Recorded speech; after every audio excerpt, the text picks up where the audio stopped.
ASMR Gaming News. Greetings, everyone, and welcome to ASMR Gaming News. Please hit that like button, sit back, relax, and let's begin. So, first big piece of game news this week was from Sony regarding the PlayStation 5. So, this news caught everyone by surprise. Sony on Tuesday did an interview, or the interview was released, and they just randomly started talking about the PlayStation 5 and gave out a lot of information and details. This was not expected by anyone, especially on a Tuesday. So a lot of big game websites like IGN and GameSpot all started writing articles about this because they were just as surprised as all the fans were. So there's a lot of PlayStation 5 news to cover, so let's get through some of this stuff. Okay, so first off, Mark Cerny, the guy that was in charge of the development or design and hardware, like architecture of the PlayStation 4.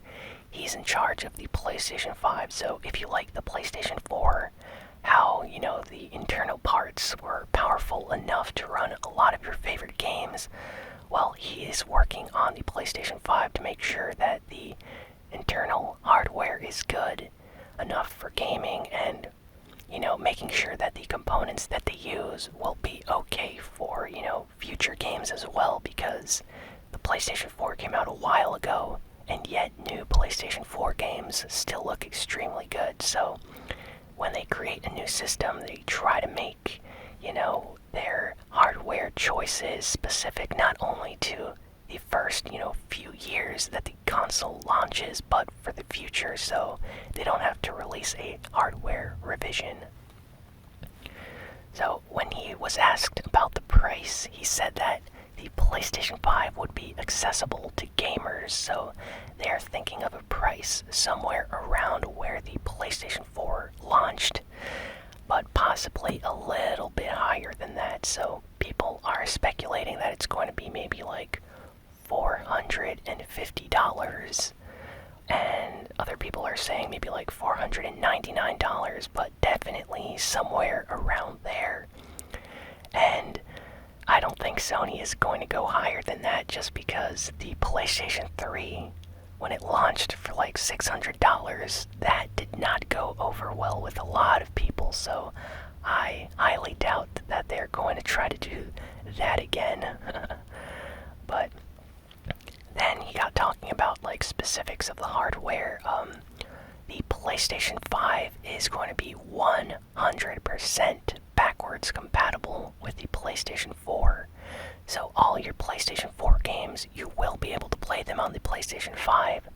So that's awesome. I guess that means that, Fortnite, Overwatch, a lot of your favorite PlayStation 4 games are going to be available on the PlayStation 5. So that's great. And games that you own on disc, like God of War and Street Fighter 5, Last of Us 2 when that comes out, and a lot of other games. So really nice to know. I'm glad that Sony's bringing back backwards compatibility, because the sad thing about the PS4 was you couldn't play PS3 games on it. And speaking about PS3 games, there's no news about PS1, PS2, or PS3 games being backwards compatible on the PlayStation 5, but we do know that PS4 games will be. Next, the PlayStation 5 will support 8K resolution, so no, not 4K, 8K, so it will be capable of producing 8K content. We don't know if that's just video, like movies in the future, or if actually like 8K games will be able to be run on the PlayStation 5. A lot of PlayStation 4 and PS3 accessories like the PlayStation Move controller and PlayStation VR are going to be compatible with the PlayStation 5. So if you have a lot of accessories for your PS4, hold on to them because they could possibly possibly work on the PlayStation 5, so really glad that Sony's doing that.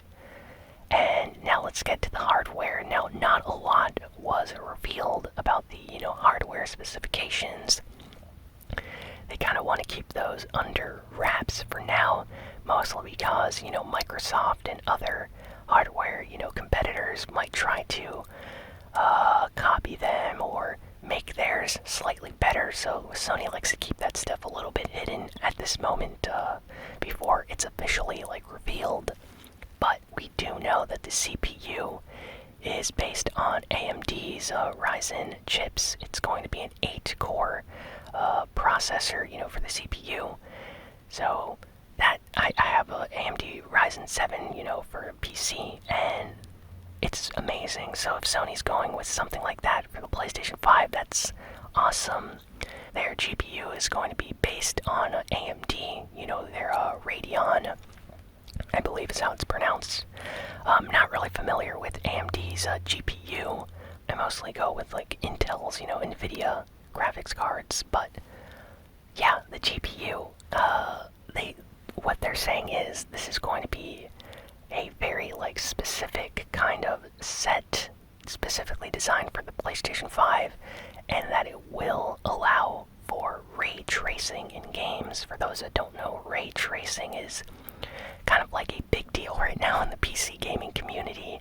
If you have RTX graphics cards for your PC, certain games, the shadows and lighting, how it bounces off objects is ray tracing, the light rays. I hope I'm explaining this correctly, but basically it makes the games look a lot more realistic, a lot better in areas that would be dimly lit with low light, or shining light off surfaces in low lit environments or sunny environments.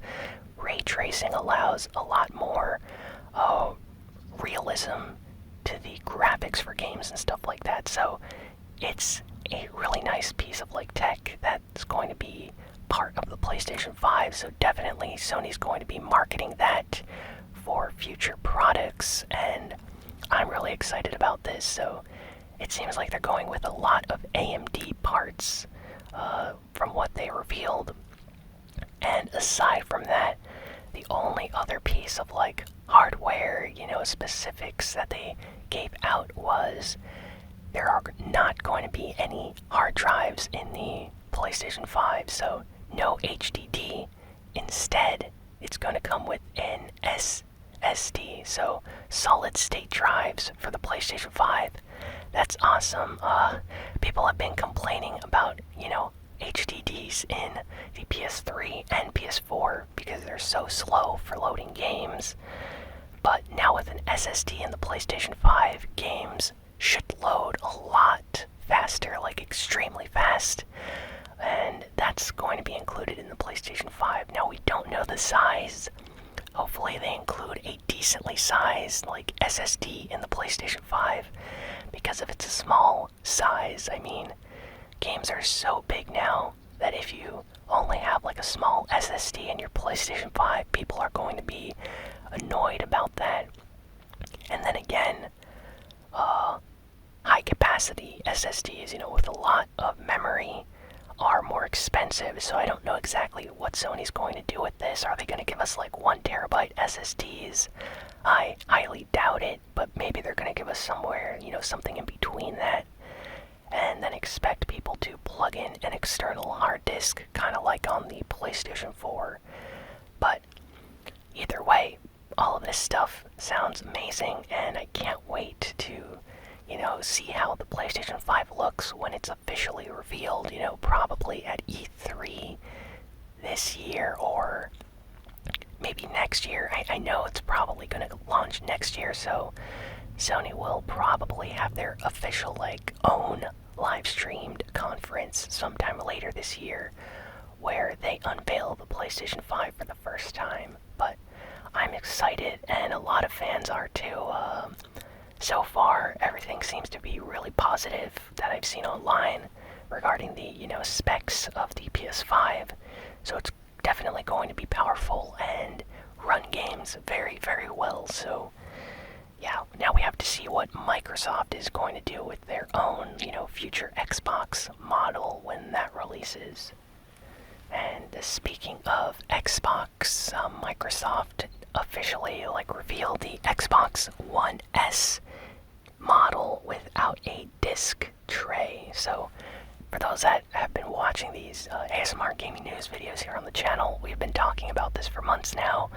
Microsoft was planning on releasing an Xbox One S model that would not come with a disc tray, so you could not play games off a disc. It would be digital only, so you could only play games you bought off the Xbox store.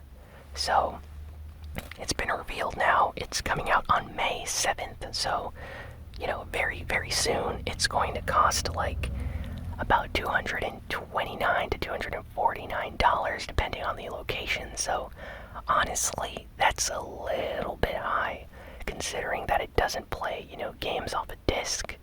I was expecting something a little bit cheaper, like $179 or $199, so not sure why Microsoft decided to do this, considering a lot of Xbox fans own games on disc. So it is a bizarre kind of decision that they would, release a new model that can't play games off disc. So yeah, that exists now. It's coming out soon, and yeah, so far most of the reception I've seen has been kind of lukewarm. People say, it's another Xbox system I don't really care about. This one, I want to wait for the next generation Xbox. That's what I'm really interested in. But I guess for, people that haven't picked up an Xbox One yet and they see this in a store and they don't want to buy one that can read discs, I guess this is an okay option for them. But yeah, kind of a weird situation there. Not sure what I think about the only digital Xbox One S, but it looks okay. It has that Xbox One S look, really slim, very nice. It looks nice. I'll give it that, but I don't like the fact that it can't read discs. Next, the EA Star Wars game that's being developed by Respawn Entertainment, the guys that did Apex Legends and Titanfall. Great group of talented developers. Their Star Wars game, Jedi Fallen Order, was revealed. We got a trailer. It's a cinematic CG trailer. It didn't have any gameplay in it, but highly recommend checking out this trailer if you're a Star Wars fan. What they revealed was a story. The trailer looked really nice, by the way, but we got no gameplay. Apparently the game is supposed to release sometime later this year in November if it doesn't get delayed or anything, but it's a single-player Star Wars game, and I'm really excited about it. So apparently it takes place after Star Wars Episode 3, Revenge of the Sith. If any of you remember that movie, Emperor Palpatine executes Order 66, which basically tells, everyone to eliminate the Jedi. So the Jedi have to go into hiding because they're all getting, killed off. And this story for this video game takes place sometime after that. There's this Jedi character. He's a Force user. He has to go into hiding. He saves some person's life near the end of the trailer, and then gets detected by, enemies nearby because he could use the Force, and apparently if you use the Force, you're a Jedi. So they start hunting him down, and he has to hide, and it's kind of action-heavy, very story-based. So this is going to be a fun, single-player Star Wars game. Not multiplayer, like the Battlefront games, but more like Star Wars The Force Unleashed.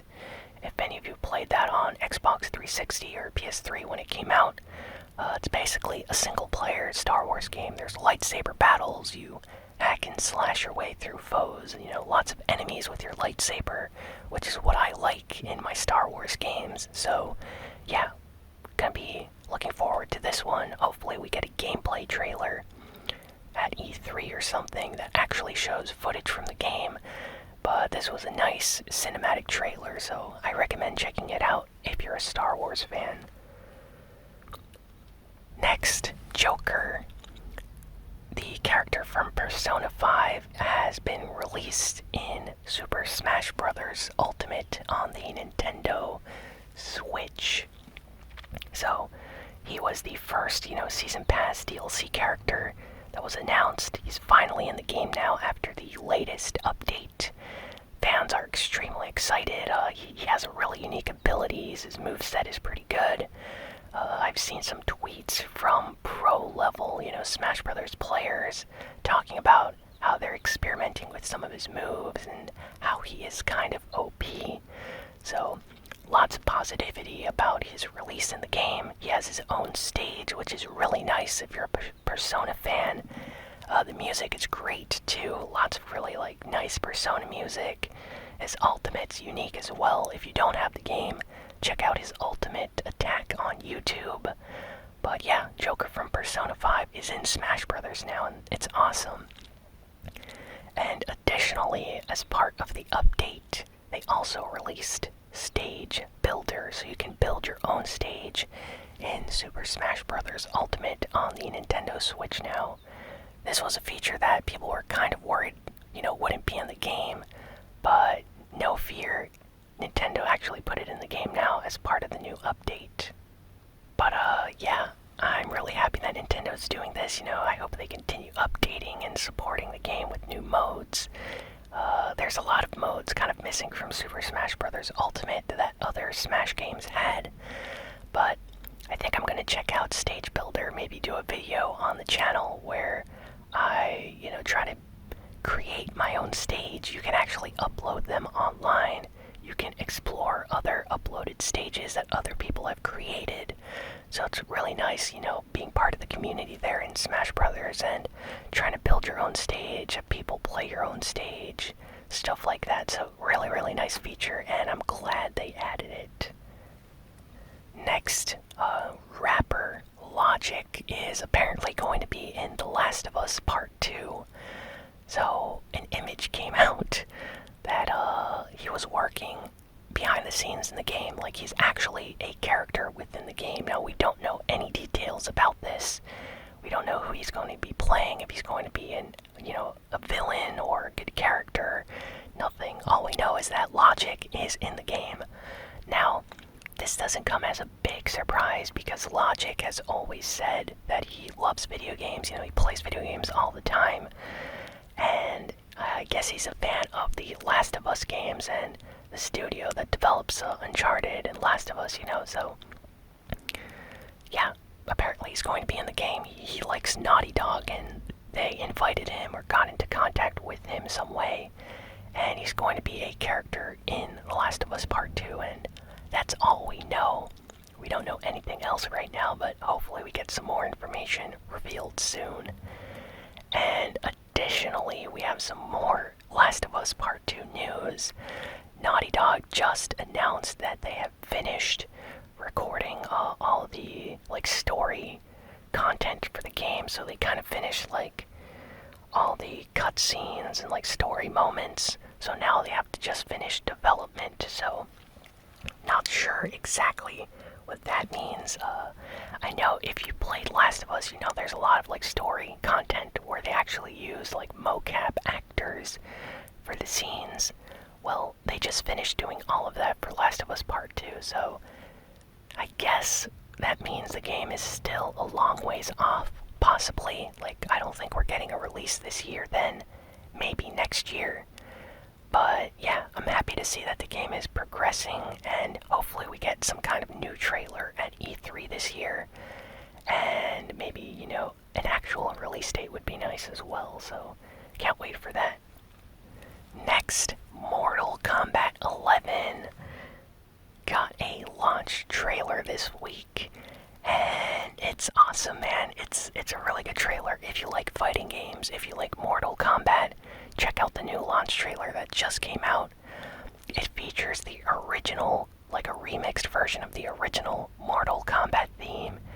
That's just an awesome song. Seriously, go listen to the Mortal Kombat original theme. Really cool dance song. So they brought that back for the new trailer, and there's a lot of story content in Mortal Kombat 11. There's going to be brand new story mode. You see the return of old characters, new characters, meeting each other for the first time. Fans are going crazy. There's a lot of theories online about what will actually happen in the game and what characters are going to be appearing in it. There's also some spoilers out there, so be careful if you care about the story of Mortal Kombat 11. I'd recommend maybe avoiding some of the comment sections online because some stuff has leaked. But wow, the game looks great. Lots of like fatalities, new stuff. The gameplay looks nice. There's a little bit of that shown off in the trailer, but the trailer mostly focuses on the story, and wow, I think Mortal Kombat 11 is going to appeal to a lot of people just in the direction that they're taking the story. They're doing something really unique this time that they haven't done for a while, so fans are excited, and the trailer's just awesome. Even if it's just for the music, highly recommend checking out the Mortal Kombat 11 launch trailer that just came out this week. So next, Overwatch just got the update this week for the Storm Rising Archive event. Lots of new skins, cosmetic items for lots of different characters that look quite awesome. And I'm going to be doing a video for that, of course, here on the channel. I can't wait to play the Storm Rising mission, archive event mission. Apparently you play as Mercy, Tracer, Winston, and Genji. Don't want to spoil the story for that, but I will be playing it. Can't wait to see what happens. And yeah, just a lot of new content. This new update was actually quite big. If you play on Xbox or PlayStation 4, it's like a 25 gigabyte update apparently, so that's crazy. And yeah, I really need to record a new video for Overwatch, so let me know if you want me to do that. And additionally, Overwatch League is having like the Pacific versus Atlantic division game happening, or like a stream happening on Twitch next month, and 2 special skins for Mercy and Lucio have leaked. The Mercy skin looks amazing. Apparently it costs like $10. Each skin is basically $10 a piece. And if you don't want to pay money for the skins, you can gain Overwatch League tokens by watching the streams for hours. So if you want to watch Twitch streams for hours, for Overwatch, you can actually get these skins for free then. Or I guess you can put the money down and buy the skins yourself, but not sure what I will do. But all I know is I really want that Mercy skin, so I will probably be getting it. These skins have leaked, so let me know what you think of the new skins. I think the Lucio one looks really, really cool as well. And next, cel-shaded shooter FPS game that came out on like the PlayStation 2, Xbox, GameCube, and PC back in like 2003. It was published and developed by Ubisoft, I believe. It's called 13. Well, 13 is getting re-released for modern systems in a remake. So if the entire game is being remade by different developers, different publisher, I don't think Ubisoft is even involved anymore. But 13 was a very stylish, unique, cel-shaded shooter for its time. It's based on a graphic novel series from a few decades ago that was very popular apparently, and the reception for the game was mostly positive. People felt like the story was unique. The characters in the game were actually quite developed well. Like, the story was different from a lot of other games at that time, so they're trying to bring back this game for a modern generation of systems, and for new players to enjoy a single-player, story-based FPS game that the developers feel have been lacking in recent memory, since most FPS games aren't really stylish anymore and don't focus on a single-player story. So I think it's awesome that they're bringing this back. People seem to be excited, but there's only a teaser trailer out right now, so hopefully we get some gameplay soon. And last piece of news is for Minecraft. So Minecraft is getting a live-action movie that is coming out in 2022. So yeah, apparently that's happening. A Minecraft movie with real people. It's not a cartoon animated movie. No, it's live action, like real people, real world Minecraft movie.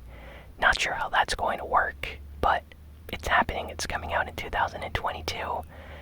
And yeah, it's already confirmed and everything, so that's the actual date when this movie should be releasing. So let me know what you think of that in the comments. And anyway, I hope you all enjoyed this ASMR Gaming News video. If you enjoyed listening to it, please be sure to like, comment, share, and subscribe. And I'll be sure to have a new ASMR gaming video out very, very soon.